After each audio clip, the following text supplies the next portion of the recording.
Deixar sua Páscoa ainda mais gostosa. Na compra de um clássico de 280 ou 360 gramas, você ganha 20% de desconto no segundo ovo. Isso mesmo, 20% de desconto no segundo ovo. Você não vai perder essa chance, né? Compre pelo site e receba em casa com frete de apenas R$ 9,90. Garanta já seus ovos e aproveite. Hoje, se tem trelelê, é tititi.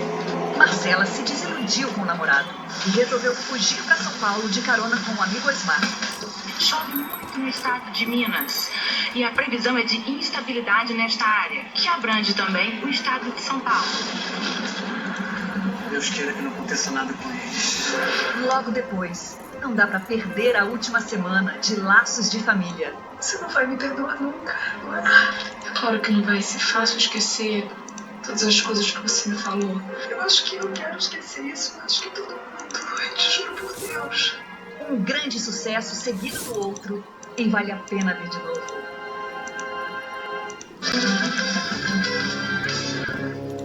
Expectativa em Brasília para a definição dos nomes dos novos comandantes das Forças Armadas. A escolha cabe ao presidente Jair Bolsonaro. Ontem, diante da reação dos chefes do Exército, da Marinha e da Aeronáutica, que decidiram colocar os cargos à disposição diante da demissão do ministro da Defesa, Bolsonaro se antecipou e determinou a troca de comando das Forças Aéreas. É a primeira vez que há uma demissão conjunta dos três comandantes, fora de uma troca de governo, desde a democratização. O ministro da Defesa, Walter Braga Neto, já começou as reuniões e entrevistas com oficiais generais para definir os novos comandantes das três Forças Armadas. O Ministério da Defesa não confirmou oficialmente essas reuniões, nem deu detalhes sobre quem foi recebido pelo ministro. A escolha dos novos comandantes é do presidente da República. O alto comando de cada uma das forças escolhe entre os militares de mais alta patente 3 nomes que vão ser encaminhados ao ministro da Defesa e ao presidente. No Exército, são 17 generais de 4 estrelas. Na Marinha, 7 almirantes de esquadra. E na Aeronáutica, 7 tenentes brigadeiros do ar. A tradição é que a escolha seja entre os indicados nas listas, mas como não está determinado em lei, o presidente pode escolher qualquer um dos de mais alta patente, que são também mais antigos. No caso do Exército, os generais de 4 estrelas mais antigos são o general Marcos Antônio Amaro, chefe do Estado-Maior do Exército, general Paulo Sérgio, chefe do Departamento de Pessoal, general Laerte de Souza Santos, comandante logístico, e general José Luiz Freitas, comandante de operações terrestres. Interlocutores do Ministério da Defesa dizem que a antiguidade tem influência na escolha dos comandantes e também é praxe que, sendo o ministro da Defesa um militar, como é Braga Neto, os comandantes tenham se formado no mesmo ano ou depois do ministro. Não é comum na hierarquia militar que um general mais experiente que receba ordens de um mais jovem. Os mais antigos do ministro devem ir para a reserva.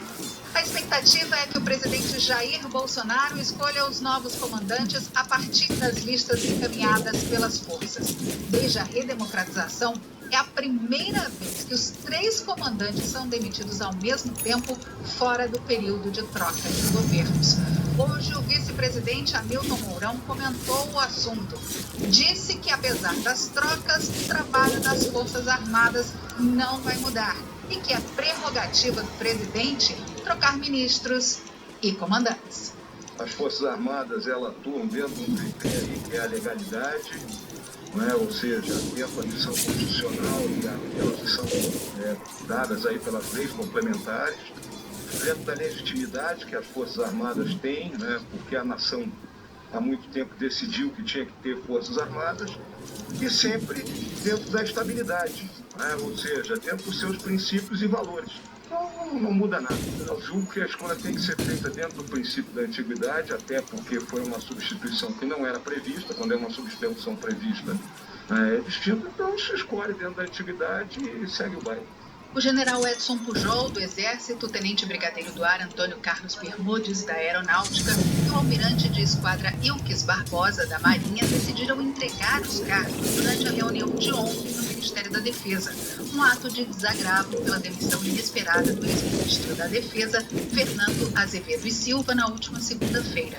A informação chegou ao Palácio do Planalto e Bolsonaro se antecipou. determinou a substituição dos 3. A comunicação foi feita na reunião pelo ministro Braga Neto. A atitude de Bolsonaro foi vista pelos militares como uma tentativa de demonstrar autoridade. À noite, o ex-comandante da Aeronáutica divulgou um vídeo para os integrantes da FAB.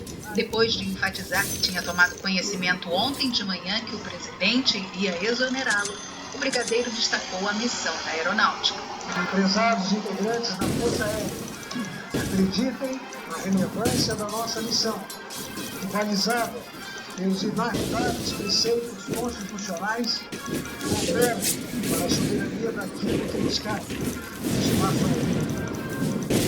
E hoje a Comissão de Fiscalização e Controle da Câmara dos Deputados, caiu meu ponto, aprovou um requerimento de convocação para ouvir o novo ministro da Defesa, que é o Braga Neto. Esse pedido foi aprovado de forma simbólica, sem discussão.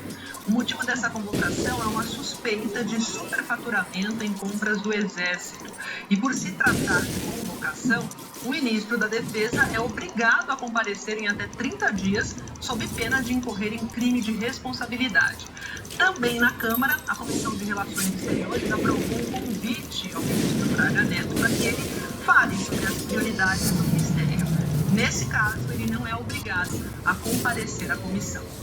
Vamos falar com a Sadia aqui, porque na avaliação dos militares ouvidos por ela, dificilmente o novo ministro Braga Neto vai conseguir pacificar os ânimos das Forças Armadas, e a Sadia explica o motivo. Oi, Sadia, boa tarde. Tudo bom, Maju? Boa tarde a você, boa tarde a todos. Bom, mais um capítulo dessa crise que foi criada na visão dos generais pelo presidente da República, Jair Bolsonaro. Como você disse, Maju, não tem essa previsão, essa expectativa de que haja uma harmonia, uma pacificação com a ida do Braga Neto para o Ministério da Defesa. Porque na visão de generais da ativa e da reserva, com quem eu tenho conversado desde ontem, na verdade desde a saída do ministro Fernando Azevedo Silva, ele foi para a vaga para ficar a serviço do presidente da República.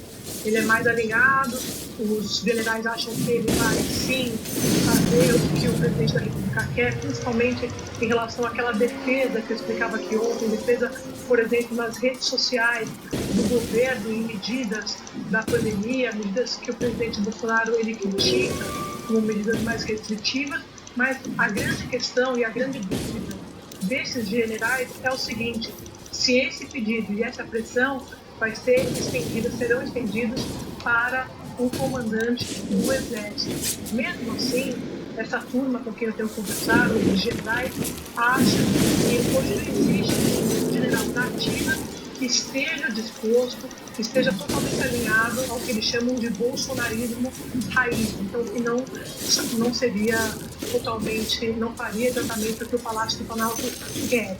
Mas mesmo assim, a ida do Braga Neto para lá, ele já vem o Braga Neto como um ministro que chega desgastado. Ontem, por exemplo, nessa conversa com os 3 comandantes, não foi uma conversa calma, como a gente viu, tranquila, e ele chegou lá com um prato feito, dizendo que o presidente da República queria os cargos. Isso pegou super mal. Eu já falei aqui que o comandante do Exército, que agora é o Edson Pujol, é muito respeitado na corporação, e qualquer um que assuma ali vai ter dificuldades de se alinhar a essa politização, a esse uso político que o presidente quer. Por outro lado, Maju, tem também uma pressão vinda do Congresso. Você falava agora há pouco das convocações do ministro Braga Neto, mas há parlamentares que querem ouvir sobre esse uso político que eu estou falando aqui. Então, como é que é? Com que ele se comprometeu a ocupar e ir para o Ministério da Defesa? Essa crise está preocupando não só parlamentares, como está preocupando ministros do Supremo Tribunal Federal, que têm conversado com integrantes do governo para tentar entender qual é, de fato, o objetivo do presidente com essa crise toda. Ontem a gente falava aqui que o presidente Mourão dizia que não tem nenhum risco de ruptura institucional, mas o Congresso ele está monitorando todos os passos dessas trocas do presidente, porque acha que o presidente de fato quer usar o Exército a seu serviço e ver no Braga Neto, ministro da Defesa, um soldado para fazer o que ele quer no caso. Vamos ver quem serão os escolhidos, quem serão os nomes, mas principalmente no comando do exército. Assim que o presidente batesse o martelo, né, Ju? É isso, Sadi. Essas trocas renderam no noticiário internacional. Obrigada pela participação. Até mais, Sadi. A imprensa internacional voltou a dar destaque ao Brasil com a saída dos comandantes das Forças Armadas. Segundo a rede britânica BBC, o presidente Bolsonaro vive a maior crise da presidência depois que os chefes do Exército, Marinha e Força Aérea se demitiram e o país registrou o maior número de mortes diárias de Covid-19. A alemã Deutsche Welle lembrou que o anúncio foi feito um dia depois de o chefe de Estado em apuros reformular seu gabinete com 6 substituições, incluindo o ministro da Defesa. A imprensa portuguesa também repercutiu a notícia nos principais jornais do país. O francês Le Monde afirmou que a demissão dos principais comandantes militares ocorre no momento em que o presidente do Brasil está cada vez mais isolado e impopular. E o jornal americano New York Times disse que a saída dos líderes militares que se seguiu à inesperada substituição de outros membros do gabinete alimentou especulações sobre um colapso na relação entre o presidente e os militares do país, que desempenharam um papel central no governo Bolsonaro. O ministro da Saúde, Marcelo Queiroga, falou sobre a gestão da pandemia em uma audiência pública na Câmara dos Deputados e voltou a afirmar que o Brasil vai chegar a 1 milhão de vacinados por dia em abril. O ministro da Saúde falou no início sobre a alta demanda por oxigênio. Disse que o grande problema é o transporte e que já buscou ajuda fora do país. Queiroga afirmou que não tem vara de condão. O Brasil, ele produz oxigênio, mas a dificuldade não é só a produção de oxigênio, é de levar o oxigênio aos mais diversos pontos do país. Habitualmente o oxigênio é levado da forma líquida, através de caminhões próprios. A capacidade de caminhões do Brasil ela é limitada para distribuir esse oxigênio para todo o território nacional. Nós estamos importando caminhões.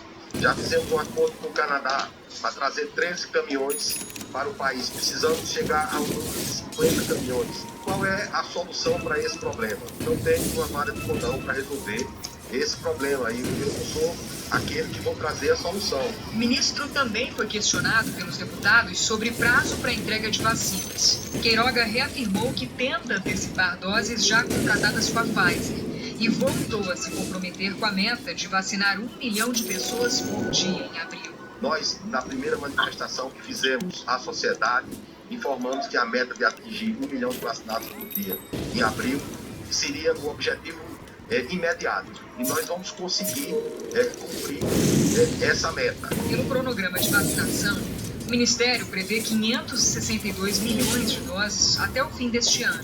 Na previsão para o mês de março, o Ministério da Saúde contava com a chegada de pouco mais de 38 milhões de doses, sendo 3,8 milhões da AstraZeneca Oxford produzidas na Fiocruz, 23,3 milhões da Coronavac, quase 3 milhões da AstraZeneca por meio do consórcio global COVAX Facility e mais 8 milhões de doses da Covaxin, da Índia.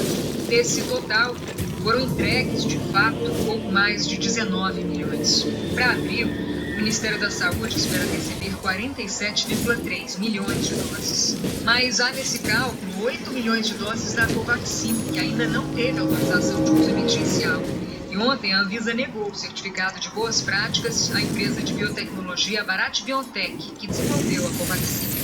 E isso, na prática, impede o pedido de registro da vacina. Além disso, o Ministério conta com 400 mil doses da Sputnik, que também não foi autorizada para uso no Brasil.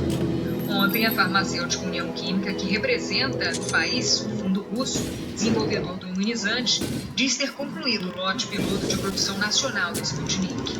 Na sexta-feira da semana passada, a União Química entrou com pedido para uso emergencial na Anvisa, mas o prazo de análise, que seria de 7 dias, foi paralisado pela agência.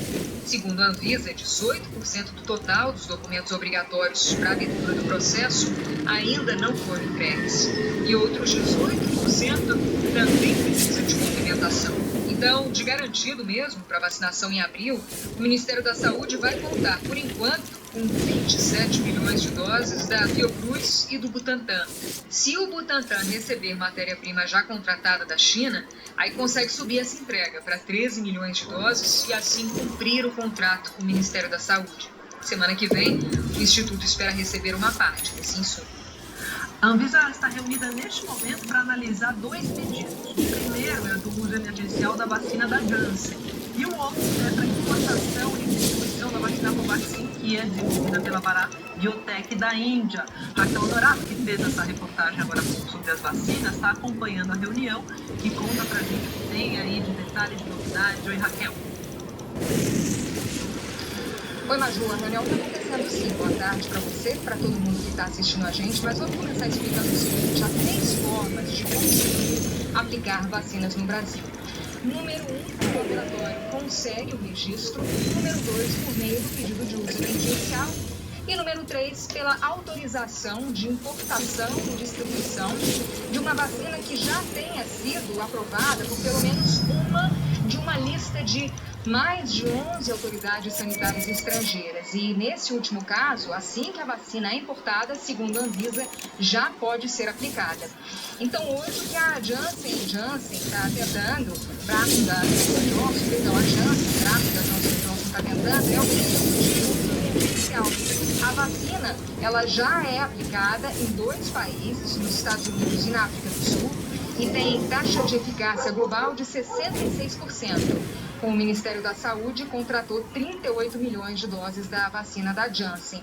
A indiana Covaxin, da empresa de biotecnologia Bharat Biotech, ela tem autorização de uso emergencial em 6 países: Índia, Irã, Mianmar, Guiana, Zimbábue e Ilhas Maurício, e tem taxa de eficácia de 81%. Nesse caso, o acordo assinado pelo governo prevê a compra de 20 milhões de doses. A autorização da Anvisa, caso exista, seria específica para esse lote de 20 milhões de doses. A Covaxin já entrou também com um pedido de autorização de uso emergencial, mas ainda faltam documentos. Então, os diretores da Anvisa estão reunidos nesse momento. Eles começaram a análise pelo pedido de autorização da vacina da Janssen. O primeiro a falar foi Gustavo Mendes, gerente-geral de medicamentos da Anvisa. Ele fez uma longa explanação sobre a eficácia da vacina e terminou a fala dele dizendo que nossa conclusão é que a eficácia foi demonstrada para adultos acima de 18 anos e demonstra que também protege contra casos graves e, por isso, nossa sugestão é de aprovação do uso emergencial. Depois da fala dele, outros diretores vão falar e, por fim, eles vão dar, então, o resultado dessa análise. E, na sequência, eles analisam, então, a importação das doses da Covaxin, que assim que for importada, caso a Anvisa aprove, pode ser aplicada. A gente continua acompanhando aqui a reunião, tá, Ju? É isso. Qualquer coisa chama, Raquel. Obrigada pelas informações. E até agora a Anvisa concedeu o registro definitivo para a vacina da Pfizer e de uso emergencial para vacinas Coronavac e de AstraZeneca. E foi realizada hoje a primeira reunião daquele Comitê Nacional para enfrentar a pandemia, que foi criado na semana passada. Você se lembra? A principal preocupação é com a urgência de ampliar a vacinação contra a Covid aqui no país. O ministro da Saúde, Marcelo Queiroga, voltou a pedir que a população tome cuidados como evitar as aglomerações e usar a máscara. A reunião no Palácio do Planalto foi fechada e durou quase 2 horas. Foi entre o presidente Jair Bolsonaro, os presidentes da Câmara e do Senado e o ministro da Saúde, Marcelo Queiroga.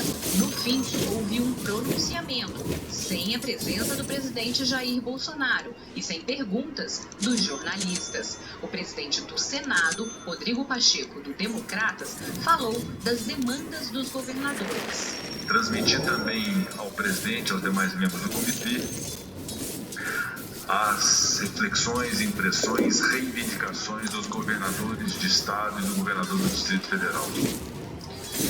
E uma série de sugestões aqui colocadas e que já deixei em mãos do ministro da Saúde, de iniciativas que podem ser tomadas. Inclusive, uma atualização do Plano Nacional de Imunização, da operacionalização dessa imunização, com a priorização de profissionais da segurança pública e dos professores do Brasil, para que tenhamos a imunização desses agentes que são fundamentais para a garantia da segurança pública e da educação no nosso país. O presidente do Senado, da Câmara e o ministro da Saúde também falaram que a meta é ampliar cada vez mais a quantidade de pessoas vacinadas. Foi o tema principal da reunião. Eles querem mexer na lei que diz que as empresas da iniciativa privada só podem usar as doses de vacinas compradas por elas depois que todo grupo prioritário for vacinado. Primeiro, elas precisam anular ao governo. A ideia é que as empresas usem imediatamente as doses, mas os detalhes ainda estão em discussão. O presidente da Câmara, Arthur Lira, do Progressistas, cobrou transparência dos governadores em relação ao público vacinado. Quer saber por que há diferença entre a quantidade de vacinas distribuídas e o número de vacinados. É preciso que a gente esclareça, e essa cobrança tem sido já reiterada por parte do Ministério. Nossa, que morrer nesse Lira falou ainda sobre a proposta para as empresas privadas vacinarem os funcionários. É uma discussão que inicia-se hoje na Câmara e tem que ser transparente com a imprensa acompanhando, que é da possibilidade da iniciativa privada também adquirir vacinas para que o empresário possa vacinar os seus funcionários para manter a sua empresa, o seu negócio de pé, e também extrapolar para o SUS uma quantidade, podendo também extrapolar para a família dos seus funcionários uma quantidade, podendo doar 100% para o SUS. Talvez nesse momento possa ter uma agilidade por outros caminhos que possam trazer outras vacinas para o Brasil. E qualquer brasileiro vacinado é um a menos na estatística que pode correr risco de contrair o novo vírus. Segundo dados do governo federal, o Ministério da Saúde distribuiu quase 35 milhões de doses para as secretarias estaduais de saúde.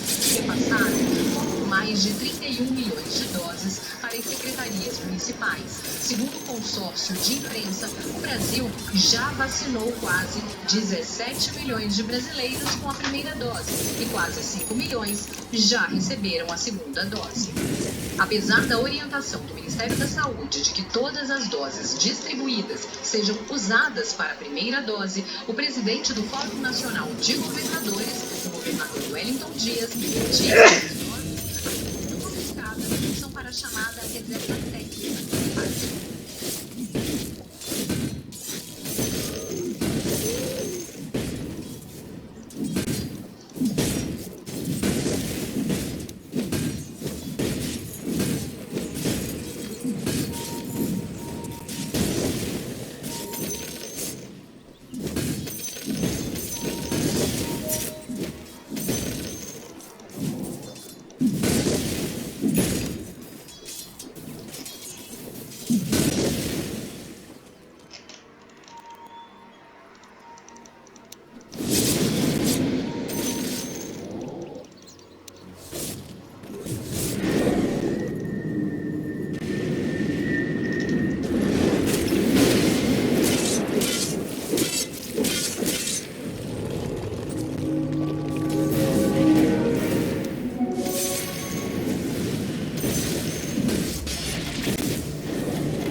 Que é isso? Larga aí, pô.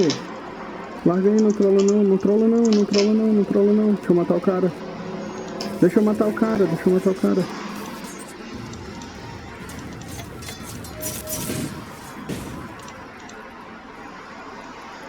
Ei, caralho, mano.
você que fez isso, cara?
vocês são ruins, viu, mano? Mata o outro time todinho e consegue levar uma torre de dentro, velho. Puta que pariu.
Bota foca essa última.